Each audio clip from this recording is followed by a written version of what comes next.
All right, so let's dive into this UK autumn budget for 2024.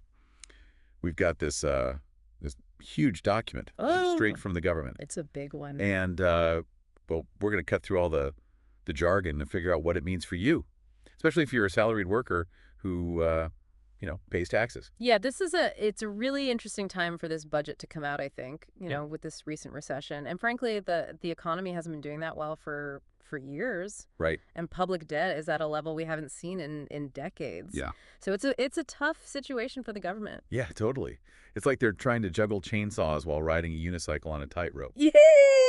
And, the sources that we have for this deep dive paint a pretty bleak picture. Yeah. And Wow. get this, there hasn't been a proper spending review since 2021. Oh, wow. So departments have been trying to make ends meet with these budgets that don't even account for inflation. It's a recipe for chaos. Yeah, absolutely. And it's really put a strain on the government's finances. They've had to find an extra £22 billion just this year to cover unexpected costs. Things like, compensating victims of the post office scandal and the infected blood scandal. Wow. Obviously really important, but not exactly planned for Yeah. in the budget. So how on earth are they going to manage all this? Yeah. Boost the economy, balance the books, Yeah. help people deal with these crazy living costs? It seems impossible. Well, it is a difficult situation, but the government's plan is actually to increase public investment. They're going to increase it by over $100 billion over the next 5 years, hoping that that's going to kickstart growth. Wow. At the same time, they're talking about being fiscally responsible, Right, which basically means being careful with money. right. To do this, they've introduced two new rules, the stability rule and the debt rule. Hold on, let's break that down for a second. I'm getting lost in all these economic terms. Okay. What do those rules actually mean for someone like me, who's more worried about paying their bills than balancing the national budget? Sure. So the stability rule is basically about making sure the government doesn't spend more money than it takes. So kind of like balancing your checkbook. The debt rule, on the other hand, that's about making sure that the national debt shrinks over time Okay, compared to the size of the economy. gotcha. So are they actually on track to achieve this? Because honestly, it sounds a little bit like wishful thinking. Well, in the Office for Budget Responsibility, which is like an independent referee for the government's finances, they seem to think that they are. Okay, Of course, it's a 5-year plan, so a lot can change, but it's a good start. right. It's a good start. Yeah. Okay, so we've got the big picture. But let's get down to what matters. What does this budget mean for the average person? The tax-paying, salary-earning person who's feeling the pressure of these rising costs. Well, the government has been very clear about this. No new taxes for working people. Okay. That means no increases to income tax rates, national insurance, or VAT. So does that mean we can all breathe a sigh of relief? Well, not so fast. Okay. There's a bit of a catch. You see, those income tax and national insurance thresholds, that's the level where you start paying tax on your earnings. Well, the government has decided to not extend the freeze on those thresholds. Wait, what does that mean? How will that affect my take-home pay? So your tax rate isn't going up, but the amount of your income that gets taxed could increase. Okay. From April 2028, those thresholds are going to start rising with inflation. Hold on. So even if my salary stays the same, I could end up paying more in taxes just because of inflation. Well, that's the thing about inflation. Your salary might stay the same, but your buying power decreases. And you could end up in a higher tax bracket. Right. It's definitely something to watch out for. It might not affect you right away, but it will have an impact in the years to come. So no immediate tax hikes, but this freeze on the thresholds is kind of a time bomb Exactly. ticking away in the background. But it is important to remember that the government is doing some things to try and ease this cost of living crisis. They've announced some measures that could help. Oh. Maybe not directly, but indirectly. So what are we talking about? What are the details? Well, one big one is the £1 billion boost to the Household Support Fund and discretionary housing payments. Okay. So this money goes directly to local councils, and they can use it to help people who are struggling, Right. people who are having a hard time paying rent or putting food on the table. So even if that money doesn't go directly into a salaried worker's pocket, it's still helping to stabilize the economy, which benefits everyone in the long run. Exactly. And then there's the state pension triple lock, Okay. which guarantees that pensions rise each year by either inflation average earnings or 2.5%, whichever is highest. Right. And this year, pensioners are getting a 4.1% increase. Okay, I was going to say I'm not retiring anytime soon, so why should I care? Well, a strong safety net for pensioners actually benefits everyone. Okay. It takes pressure off of families, and it frees up money for those who are working and paying taxes. So it's all connected. Exactly. It's all about creating a system where everyone feels supported, and that ultimately makes for a stronger economy. right? And then there's the extension of the 5 pence fuel duty cut for another year. Yes. It might seem small, but hey, every little bit helps, especially with those fuel prices. It all adds up. And speaking of the bigger picture, one of the most interesting things that came out of the budget analysis is that the increased spending on public services, things like healthcare and education, is actually expected to benefit those on lower incomes the most. Really? Yeah. So while some people might complain about that increased public spending, the reality is that it could help to level the playing field a little bit and reduce inequality. Exactly. And it's not just about throwing money at a problem, it's about making smart investments where they're needed most. Right. The analysis shows that everyone except the wealthiest 10% of households will benefit on average from Yeah. these budget decisions. That's pretty significant. Yeah, it is. It really challenges this idea that everyone is feeling the pain equally.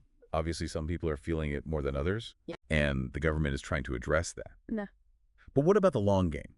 We've talked about stability and immediate relief, but what about the future of the UK economy?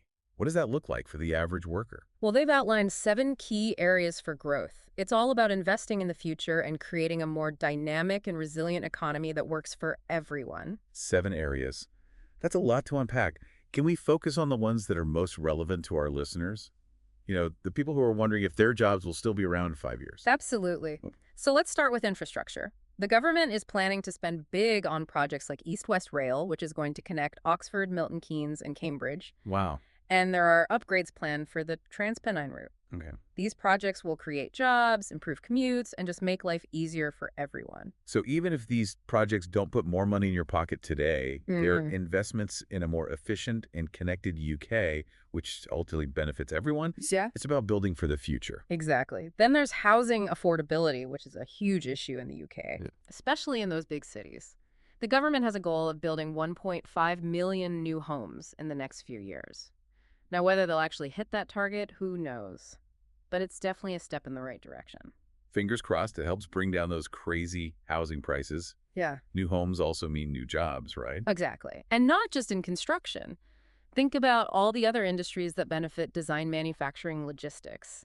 Even things like furniture and appliances. It's a ripple effect throughout the economy. So infrastructure and housing, those are big parts of the plan. What else? Skills and employment are also huge priorities. The government is trying to address skills shortages and support people to get back into work. They're investing in training programs and apprenticeships, and they're trying to make the welfare system more work-friendly. So it's not just about creating jobs. It's about equipping people with the skills they need to succeed in this rapidly changing job market. It's about making sure that everyone has the opportunity to contribute and thrive. Right, and it's about creating a system where work pays and people are rewarded for their efforts. So we've talked about the government's approach to stability, the immediate impact on salaried workers and those long-term investments. But with all this talk of a changing job market, what does it all mean for the average worker 5 years down the road? Well, that's the big question, isn't it? It's impossible to predict the future with any certainty, but we can look at the government's priorities, infrastructure, housing, skills, innovation, and start to connect the dots. Okay, so let's dust off that crystal ball and gaze into the future of work in the UK. What do you see? I see a lot of potential. Okay. I see challenges, of course, but also a lot of exciting opportunities for those who are willing to adapt and embrace new skills. So it sounds like the future of the UK job market is going to be pretty dynamic. It's going to require adaptability and a willingness to learn new things. Absolutely. But for those who are prepared to evolve, there's a lot to be optimistic about. So the key takeaway here is to stay informed, stay curious, and never stop learning. Exactly. It's about creating a system where everyone feels supported, and that ultimately makes for a stronger economy. Right. Right. And then there's that extension of the 5 pence fuel duty cut. Yeah, for another year. For another year. Yeah. It might seem small, but hey, every little bit helps. Yeah, especially with those fuel prices. Right. It all adds up. And speaking of the bigger picture, one of the interesting things to come out of the budget analysis is that increased spending on public services like healthcare and education, that's actually expected to benefit those on lower incomes the most. Really? Yeah. So some people might complain about increased public spending, but in reality, it can actually help to level the playing field a little bit Yeah. and reduce inequality. Right. It's not just about throwing money at problems. Yeah. It's about investing in a smarter way. where it's needed the most. Right. The analysis shows that all but the wealthiest 10% of households will benefit on average from these budget decisions. That's a big chunk of the population. Yeah, it really challenges this idea that everyone is feeling the pain equally. Obviously, some are feeling it more than others, and the government is trying to address that. But what about the long game? We've talked about stability and immediate relief. But what about the future of the UK economy? What's that going to look like for the average worker? Well, the government has outlined 7 key areas for their growth strategy. It's all about investing in the future Okay. and creating this more dynamic and resilient economy that works for everyone. 7 areas. Yeah, That's a lot to unpack. it's a lot. Can we focus on the ones that are most relevant to our listeners? Sure. People who are wondering if their job is going to be around in 5 years. Yeah, absolutely. So let's start with infrastructure. The government is planning to spend big on projects like East-West Rail, which will connect Oxford, Milton Keynes, and Cambridge. Okay. And there are upgrades planned for the Transpennine route. Okay. So these projects are going to create jobs, they're going to improve commutes, and just make life easier for everyone. So even though these projects might not put more money in your pocket today, Yeah. they're investments in a more efficient and connected UK, Right. which ultimately benefits everyone. It's about building for the future. Exactly. Then there's housing affordability, which is a huge issue in the UK. Yes, especially in the big cities. Exactly. So the government has this goal of building 4-5 million new homes in the next few years. Now, whether they'll actually hit that target, I don't know.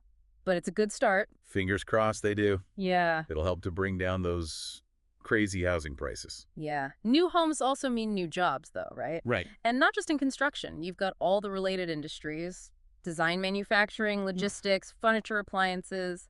It's a ripple effect Right. throughout the whole economy. Okay, so infrastructure and housing, big parts of the plan. Uh-huh. What else? Skills and employment are also really important priorities. So Yeah. the government is trying to address skills shortages. Okay. And they want to support people to get back into work. So they're investing in training programs, apprenticeships, and they're trying to make the welfare system more work-friendly. So it's not just about creating jobs. It's about giving people the skills they need Right. to succeed in this job market that seems to be changing all the time.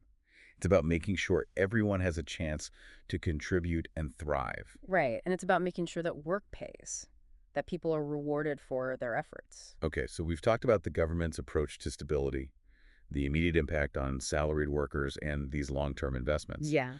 But with all this talk of a changing job market, what does it all actually mean for the average worker 5 years down the road? That is the million-dollar question.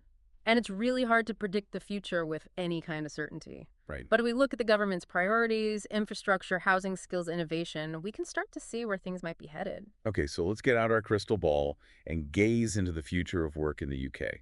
What do you see? I see a lot of potential. Of course, I see challenges too, but I also see a lot of exciting opportunities for those who are willing to learn and adapt and embrace new skills. Okay, so it sounds like the future of the UK job market is going to be dynamic. It's going to require you to be adaptable and willing to learn new things. Exactly. And I think that's something that we can all get behind. For those who are prepared to evolve, there's a lot to be optimistic about. So the key takeaway here is to stay informed, stay curious, and never stop learning. Absolutely. Okay, so let's get out our crystal ball and try to see what the future of work in the UK might look like in the next 5 years. What do you think? Well, with that big focus on infrastructure, it seems like there's going to be a lot of demand for skilled workers in areas like construction engineering and all those related fields. Right. I mean, just imagine how many people they're going to need to build these huge projects like East-West Rail and the Transpennine route upgrade. Yeah, it sounds like if you're a skilled tradesperson or an engineer, your job security is looking pretty good. Yeah, definitely. And then there's that push for 15 million new homes, which is also going to create a ton of jobs, not just in construction, but in all those related industries too. Right, like design and manufacturing, logistics, furniture, appliance. Exactly. It's going to have a ripple effect throughout the entire economy. Okay. And with the government's focus on affordable housing, we might also see more jobs in things like social housing management and community development. Oh, definitely. It's not just about building houses. It's about creating communities that people can afford to live in. And then there's the government's focus on skills and retraining. What do you think about that? Well, it seems like there's going to be a growing need for educators, trainers, people who can help others learn new skills. Right, because as companies adapt to these new technologies and new ways of working, they're going to need to upskill their employees. Exactly, and that's where those skills development folks come in. The only constant is change, right? That's right. And then, of course, there's the digital and tech sectors. Those industries are already huge. And with the government putting so much emphasis on innovation, I don't see them slowing down anytime soon. No, they're only going to keep growing, which means even more jobs for software developers, data scientists, cybersecurity experts, all those folks who make the online world work. So it sounds like the future of the UK job market is a bit of a mixed bag. There are going to be challenges, but there are also going to be some really interesting opportunities. Exactly. It's a dynamic landscape, that's for sure. But for those who are willing to learn and adapt, I think there's a lot to be excited about. All right. Well, I think we've done a pretty good job unpacking this budget. It's complicated stuff, but hopefully our listeners are walking away with a better understanding of how it might affect them. Yeah, it's a lot to process, but I think the main thing is to stay informed, stay curious, and don't be afraid to ask questions. That's great advice. Thanks for joining us on this deep dive into the UK's Autumn Budget 2024. It's been a pleasure. Until next time, stay curious and stay engaged.